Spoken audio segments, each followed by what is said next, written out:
جب سے ترکی اور شام میں زلزلے کی پیشن گوئی سچ ثابت ہوئی ہے، تب سے پاکستان میں بھی لوگ خوفزدہ ہیں، کیونکہ جس سائنٹسٹ نے ترکی اور شام کا بتایا تھا اس نے چائنا کا بھی نام لیا، اور ظاہری بات ہے کہ چائنا کے ساتھ پاکستان اور بھارت کی بھی سرحدیں ہیں، اور اگر وہاں زلزلہ آیا تو یہاں بھی اثرات آ سکتے ہیں۔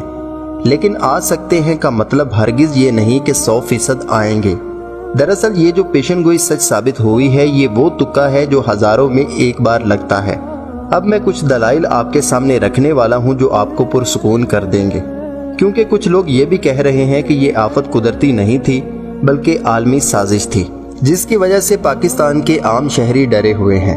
دیکھیں دوستو، سویڈن، فن لینڈ، ڈنمارک اور سوئٹزرلینڈ میں تو لوگ اللہ کو نہیں مانتے، لیکن یہاں پر زلزلے بھی نہیں آتے، اور جاپان میں زلزلے آتے تھے لیکن انہوں نے زلزلہ پروف مکان بنا لیے ہیں، یعنی سائنس کے ذریعے زلزلوں کا توڑ نکال لیا ہے۔ سائنسدانوں کا خیال ہے کہ زلزلے زمین کی پلیٹوں کی حرکت کی وجہ سے آتے ہیں۔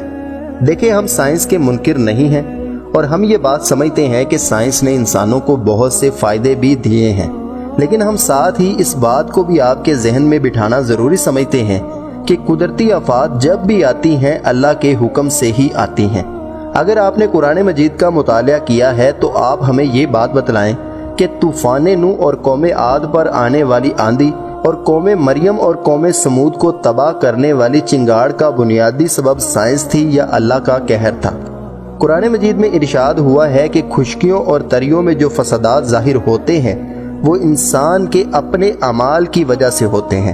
اللہ نے سورۃ القصص میں ارشاد فرمایا ہے، یعنی ہم نے کبھی بھی کسی بستی کو اس کے رہنے والوں کے ظلم کے بغیر تباہ نہیں کیا۔ آپ ہی بتلائیں کہ اگر سائنس کو آفات لانے کی مکمل اہلیت حاصل ہو تو بستیوں کی تباہیوں کے بارے میں اللہ کے حکم کو کہاں جگہ دی جائے گی؟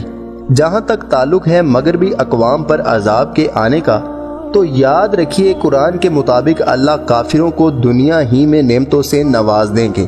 اس کا مطلب یہ ہرگز نہیں کہ مومن اور متقی لوگوں کو دنیا میں عروج نہیں مل سکتا، یا بعض کافر مادی نعمتوں سے محروم نہیں ہو سکتے، بلکہ اس کا مطلب یہ ہے کہ کافروں کے لیے آخرت میں کوئی بھی حصہ موجود نہیں ہے۔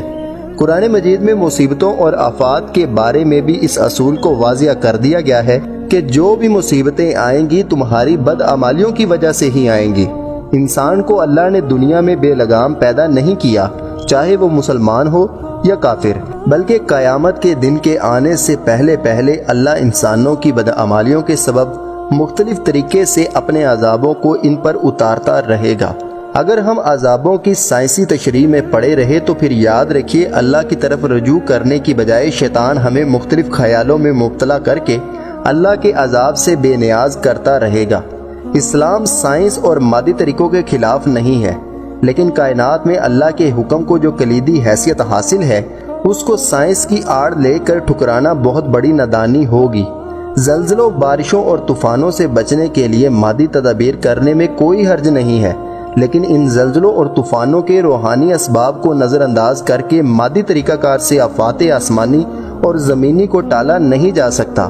یقین کریں، اگر آپ صرف تقوی ہی کو اختیار کر لیں تو اللہ کا فرمان ہے، اگر بستیوں کے رہنے والے ایمان اور تقوی کو اختیار کر لیں تو اللہ ان پر آسمان اور زمین سے برکتوں کے دروازوں کو کھول دے گا۔ آپ جتنی مرضی مادی تدابیر اختیار کر لیں، جب تک آپ نے رب کو راضی نہیں کیا تو آپ ان حادثات سے بچ نہیں سکتے۔ اس زمین پر اللہ کی مرضی کے بغیر ایک پتا بھی حرکت نہیں کر سکتا۔ اگر یہ زلزلہ زمینی پلیٹوں کی حرکت کی وجہ سے آیا تو آپ مجھے یہ بات بتائیں کہ زمین کی یہ پلیٹیں کیا اللہ کی طاقت اور پہنچ سے دور ہیں؟ کیا اللہ ان کو حرکت کرنے سے روک نہیں سکتا تھا؟ قوم سمود کو جس چنگاڑ نے تباہ کیا اور ان کے دماغ نکل کر باہر آ گئے، تو کیا اب آپ ایسے چنگاڑوں سے بچنے کا حل بھی تلاش کریں گے؟ آپ کیا کیا کر لیں گے؟ آپ کچھ بھی نہیں کر سکتے۔ زلزلہ پروف گھر بنائیں گے تو ہو سکتا ہے کہ کوئی اور آفت آ جائے اور آپ کو سنبھلنے کا موقع ہی نہ ملے۔ سائنسی حل ضرور تلاش کیجئے، لیکن ان زلزلوں کی آمد کی وجوہات کو نظر انداز مت کیجئے۔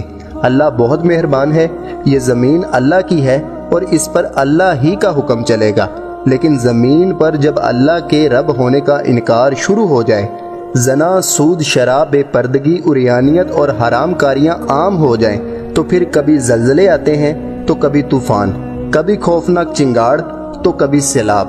اللہ ہم سب کے عقیدے کی اصلاح فرمائے اور ہمیں ہر قسم کی آفات سے محفوظ فرمائے۔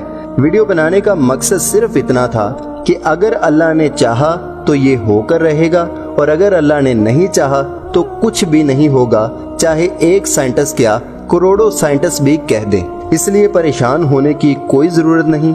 اللہ ہم سب کا حامی و ناصر ہو۔